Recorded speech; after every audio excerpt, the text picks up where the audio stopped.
Hola, soy Daniela. Gracias por acompañarme.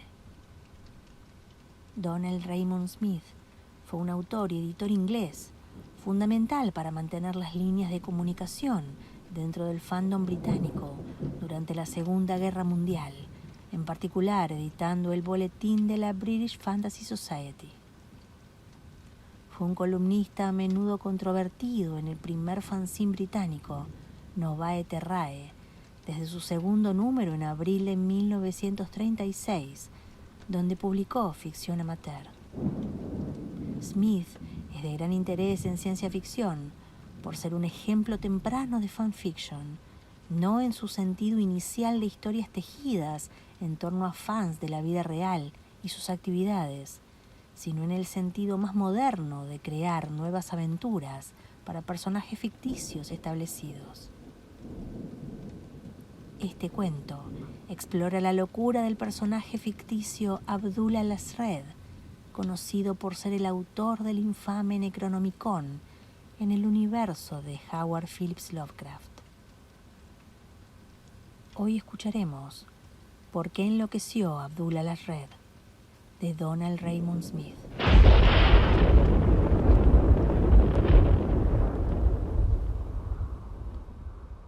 Existía otro, el más grande, gran padre y gran madre en uno, más grande que el gran Tulhu, que su hermano Astur, que Shub-Niggurath, la cabra con 1 millar de retoños, que Tzatowa, que el mismísimo Yog-Sothoth, porque no eran más que sus semillas.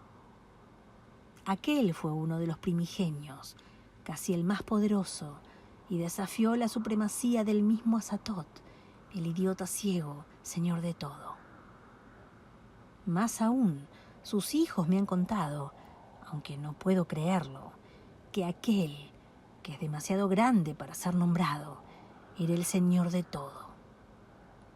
Tan grande era que aquellos en los que no debe pensarse, temiendo que su maldad se volviera suprema, lo expulsaron de su terrible trono y lo encadenaron con grilletes de carne que no pudiese romper a nuestro planeta de condenados. En su caída engendró a Yog-Sothoth, que solo está por debajo de Azathoth. Así lo dice el gran Tulhu, primera de las grandes abominaciones que aquel creó de su propia carne para que fueran sus servidores y los amos del planeta. Aquel era poderoso, y el cuerpo en el que le habían encerrado era repugnante, aunque él se gloriaba en su horror y con su voluntad lo moldeó hasta formar un ser cuya descripción mataría el alma cobarde de los hombres mortales. Nyarlathotep, aquel que no tiene cara y es mensajero de los primigenios, no podía soportar la inmundicia de aquel que yacía en una charca de sus propias excreciones en la caverna de las montañas, desde donde gobernaba el mundo gracias al terror que causaba y también el que provocaban los dioses que había engendrado. Ojalá yo, Abdul al-Asred, hubiese estado vivo entonces para adorarlo. He servido bien a sus nietos, y ellos me han compensado con placeres cuya mención arrancaría gritos de horror a los cobardes niños con cuerpo de hombre que se ufanan de sus torturas pueriles con cuchillos y agua y fuego. Pero ¿qué no habría dado por servir al más grande? Maldito sea el romano, que los perros de Tíndalos persigan su alma por los confines del espacio durante 1 millón de veces, 1 millón de evos. ¿Cómo pudo hacer lo que hizo? Se lo pregunté al gran Tulhu, pero no se atrevió a contestar. Se lo pregunté a Tzatowa y no quiso decírmelo. Se lo pregunté a Yog-Sothoth, su semilla más notable, y no se dignó responder. Además, mediante mi arte, invoqué a Nyarlathotep, el aullador sin rostro de las tinieblas, exigiendo al mensajero de los primigenios como ningún hombre ha osado hacer antes, y Nyarlathotep abandonó su eterno aullido y no quiso responder, aunque me temía como solo teme a Tuga, el ardiente eterno, que lo consumirá por completo cuando llegue la hora. ¿Eran maquinaciones de Azatoth? Uno de sus hijos dice que Azatoth, por poderoso que fuera, nunca se habría atrevido a intrigar contra aquél. Seguramente este hombre increíble, acudiera con su chusma soldadesca a las montañas, donde se encontraba la caverna del más grande, siguiendo algún consejo hostil. Quizá de los dioses arquetípicos, aunque anteriormente solo habían querido exiliarlo, no destruirlo. Sea como fuere, llegó el romano, Marco Antonio, una bestia lasciva y pendenciera que alardeaba de no temer ni a Dios ni al diablo. Una balandronada imprudente que muchos han dicho ante mí, para después huir chillando en cuanto olían el efluvio duradero que dejaba una de las visitas de Tulhu. Pero Marco Antonio, ¿cómo pudo existir un hombre así? Era hombre que luchó y amó como un hombre y murió neciamente como un hombre por su estúpida devoción a una ramera. ¿Cómo pudo alguien así ser más grande que los primigenios que tanto he venerado? Tanto que me he condenado para toda la eternidad por...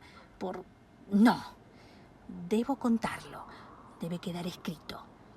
Este Antonio y sus soldados estaban perdidos, hambrientos. Bebieron la orina de los caballos, mataron a los jamelgos y se los comieron, y continuaron su travesía por las montañas.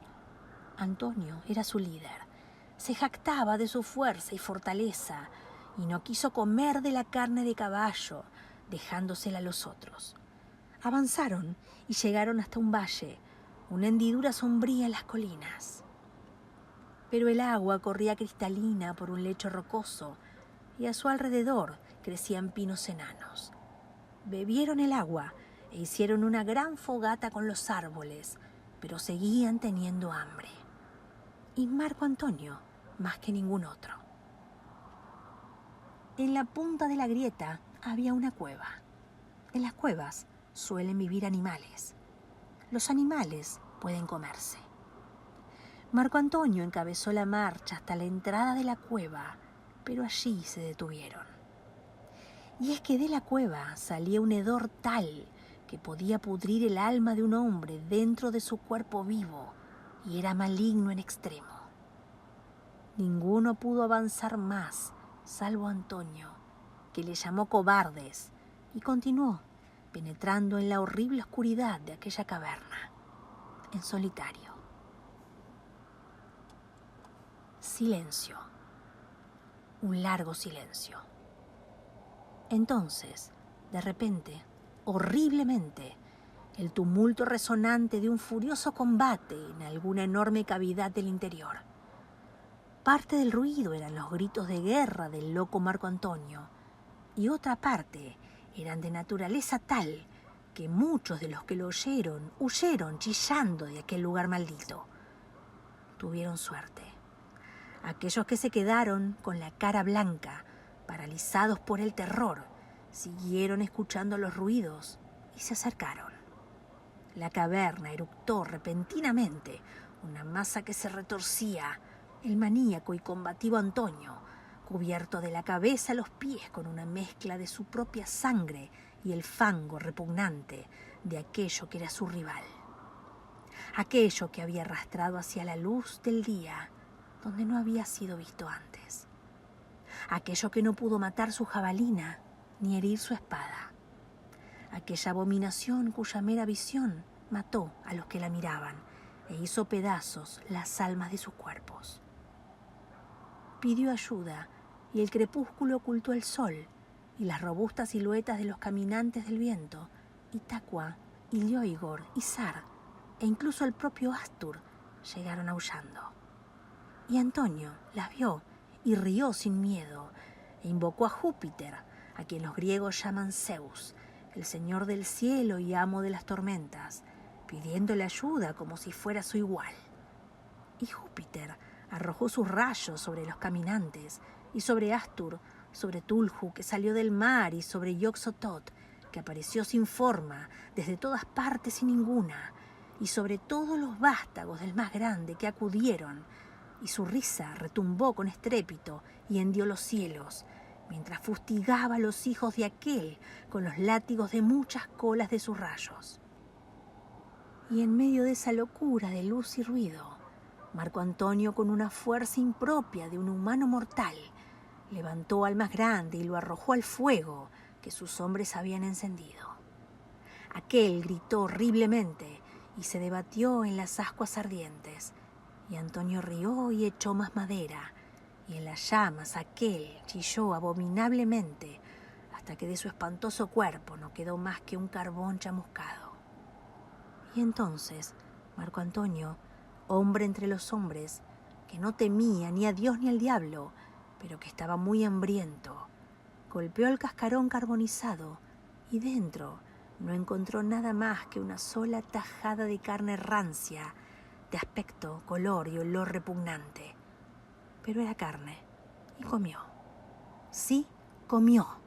El romano se comió el corazón aún vivo del más grande, y así fue destruido para siempre. Y si se le pudo destruir por medio del apetito y el valor bruto, ¿qué pasa con sus hijos? ¿Acaso he entregado mi vida, y algo más que mi vida, al servicio de aquellos que no tienen más poder sobre un hombre valiente que las bestias salvajes?